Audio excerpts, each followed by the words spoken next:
ఒకటి మాత్రం వాస్తవం, వీళ్ళు ఇచ్చిన 420 హామీలు, వాళ్ళు ఇచ్చిన 6 గ్యారంటీలు కాదు. చాలా మంది తమ్ముళ్ళు తెలియక మాట్లాడుతున్నారు 6 గ్యారంటీలు.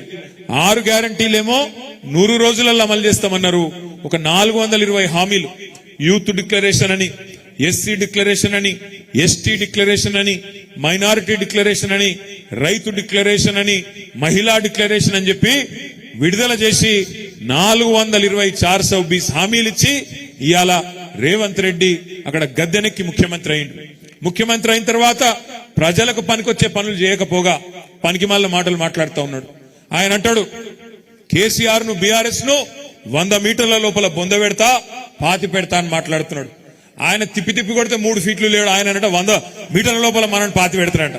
దయచేసి నేను మీ అందరికి చేసే విజ్ఞప్తి ఒకటే, ఇట్లాంటి వాళ్ళని మస్తుగా చూసినాం ఇదివరకు కూడా ఈ గులాబీ జెండా లేకుండా చేస్తా, తెలంగాణ ఎక్కడిది అట్లా ఇట్లా అని అడ్డం పొడుగు మాట్లాడిన వాళ్ళు ఈయనకంటే పెద్ద పెద్ద తీస్మార్ ఖాన్లు ఉండే. ఇదివరకు 2001 నుంచి 2014 దాకా వాళ్ళతోనే కొట్లాడినాం. అట్లాంటి తీస్మార్ ఖాన్లనే ఇలా మాయం చేసి తెలంగాణ తెచ్చిన కేసీఆర్ కు ఈ బుడర్ ఖాను పెద్ద లెక్క కాదు అనే మాట కూడా నేను మీకు విజ్ఞప్తి చేస్తా ఉన్నా. నేను మీ అందరికి ఒకటే విజ్ఞప్తి చేస్తా ఉన్నా.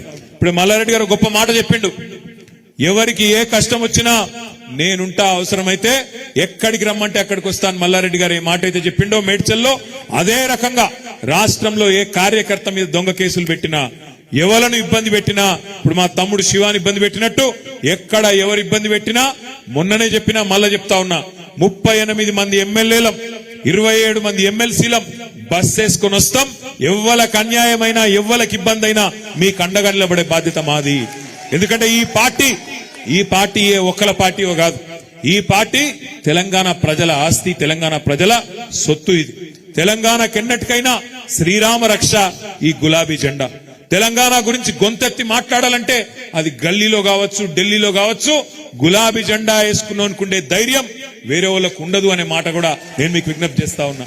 ఎందుకంటే మన బాసులు గుజరాత్ లోనో ఢిల్లీలోనో లేరు, భయపడవలసిన అవసరం లేదు. మనకెవరున్నారు బాసులు?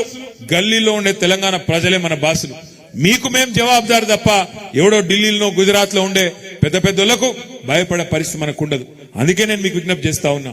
ఇవాళ అంటున్నారు కొంతమంది పార్లమెంట్ లా బీఆర్ఎస్ కి ఎందుకు ఓటేయాలంటున్నారు. ఎందుకు వేయాలి బీఆర్ఎస్ కోటు పార్లమెంట్ లా అంటే, రేపు అక్కడ తెలంగాణ అన్న మాట వినబడాలంటే, తెలంగాణ హక్కుల కోసం ఢిల్లీతో కొట్లాడాలంటే, ఢిల్లీలో మళ్ళొక గొర్రెలాగా పోయి ఉండకుండా అక్కడ ఉండి గట్టిగా మాట్లాడేటోడు కావాలంటే ఈ గులాబీ జెండా కప్పుకున్నోడైతేనైతే తప్ప వేరే వాళ్ళ వల్ల కాదు. చూసినాం మనం. మీరు చూడండి, ఇవాళ 4 ఎంపీలు ఉన్నారు బీజేపీ వాళ్ళు మన రాష్ట్రం నుంచి, 3 ఎంపీలు ఉండే కాంగ్రెస్ వాళ్ళు మన రాష్ట్రం నుంచి. వాళ్ళందరూ కలిపి 7 కలిపి తెచ్చిందేందయ్యా మన రాష్ట్రానికి అంటే గుండు సున్నా. పోయినసారి ఇదే రేవంత్ రెడ్డి గారు మల్కాజ్గిరిలో అన్నాడు, ప్రశ్నించే గొంతునైతా అన్నాడు.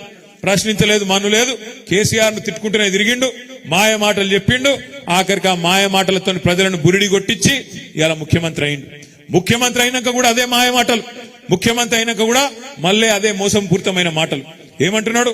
ఒక దిక్కేమో కేసీఆర్ అప్పుల పాలు చేసిండంటాడు, లంకె బిందెలు ఉన్నాయి అనుకుని వచ్చినాం, ఇక్కడ ఖాళీ కుండలు ఉన్నాయి అంటున్నాడు.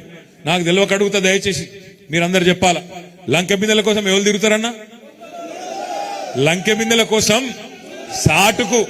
సాటుకు అర్ధరాత్రి గడ్డపారలు పట్టుకొని, తటపారలు పట్టుకొని, నెత్తి మీద బట్టలు కప్పుకొని, పాత గడిలల్లా, పాత గుడులల్లా, పాత కోటలల్లా తిరిగే దొంగలు ఇవాళ దురదృష్టవశాత్తు మరి అధికారంలోకి వచ్చిర్రు కాబట్టి లంకె బిందెలు ఉంటాయి అనుకొని వచ్చినాం అనే మాటలు, దిక్కుమాలిన మాటలు ఒక ముఖ్యమంత్రి నోటి నుంచి మాట్లాడవచ్చునా?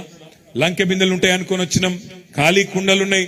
రేవంత్ రెడ్డి గారికి చెప్పాలి మనం, అయ్యా లంకె బిందెలు ఉండవు సెక్రటేరియట్లో కంప్యూటర్లు ఉంటాయి, సెక్రటేరియట్ల పేపర్లు ఉంటాయి, సెక్రటేరియట్ల జీవోలు ఉంటాయి.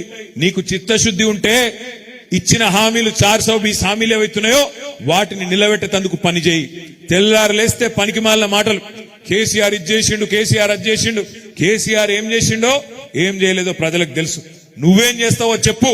ఇచ్చిన 420 హామీలు నిలబెట్టుకుంటావా లేదా చెప్పు.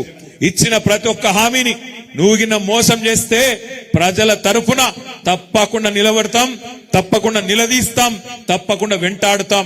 మొన్న శాసనసభలో ఎట్లయితే అబద్ధాలు చెప్పి తప్పించుకునే ప్రయత్నం చేస్తే అక్కడ మేమందరం నిలబడి గట్టిగా మాట్లాడినామో, రేపటి రోజున కూడా బడ్జెట్ సమావేశాల్లో కావచ్చు, తదుపరి కావచ్చు ప్రజల తరపున ఎప్పటికప్పుడు మీకిచ్చిన ప్రతి హామీని నిలబెట్టేదాకా ఎంబడబడతాం.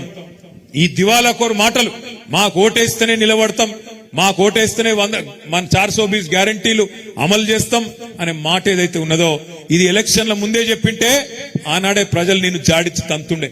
ఇవాళ నువ్వు ఎన్ని మాయ మాటలు చెప్పినా ఎన్ని దొంగ మాటలు చెప్పినా తప్పకుండా తెలంగాణ ప్రజలకు ఇప్పటికే అర్థమైంది. ఊర్లలో బాధపడుతున్నారు, అయ్యో కేసీఆర్ గారు ముఖ్యమంత్రి లేరు అంటే మాకు అర్థమైతలేదు, కేసీఆర్ లేడా అట్లెట్లా జరిగిపోయి. మా చెల్లెలు ఇప్పుడు బాగా చెప్పింది లక్ష్మి, కొమ్మను ఎక్కడ కుమ్మమే దెబ్బ పడుతుంది అనుకున్నాం గానీ అసలు చెట్టే కింద పడిపోతుంది అనుకోలేదన్నా. అక్కడక్కడ తాత్కాలికంగా లోకల్ కోపాలతోని లోకల్ ఇబ్బందులతో జరిగింది తప్ప వేరేది కాదు అన్న మాట చెప్పింది. భవిష్యత్తులో ఆ లోపం కూడా జరగకుండా చూసుకోవాలంటే మన గొంతు ఎప్పటికప్పుడు వినబడుతూనే ఉండాలి. రాబోయే రోజుల్లో ఏ ఎలక్షన్ వచ్చినా, కౌన్సిలర్ ఎలక్షన్ వచ్చినా, కార్పొరేటర్ ఎలక్షన్ వచ్చినా, ఎంపీటీసీ వచ్చినా, జెడ్పీటీసీ వచ్చినా, పార్లమెంట్ ఎన్నిక వచ్చినా మనందరం కూడా గట్టిగా నిలబడి గులాబీ జెండా కప్పుకున్న, అధికారికంగా గులాబీ జెండా కప్పుకున్న వాళ్ళకే ఓటేసి గెలిపించుకుంటేనే మన గొంతు ఉంటది, మన వాణి ఉంటది.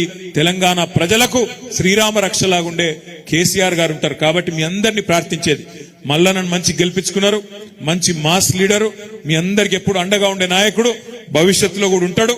మరి భవిష్యత్తులో పార్లమెంట్ ఎన్నిక గాని, పంచాయతీ ఎన్నిక గాని, ఏ ఎన్నిక వచ్చినా తప్పకుండా గులాబీ జెండా ఎగిరే విధంగా మనందరం కూడా కలిసికట్టుగా ముందుకు పోదామని మీ అందరికి విజ్ఞప్తి చేస్తూ, ప్రజల తరపున మీకు ఇచ్చే హామీని నిలబెట్టే దానికి అందరం కలిసికట్టుగా పనిచేద్దామని చెప్పి కోరుకుంటూ, జై తెలంగాణ.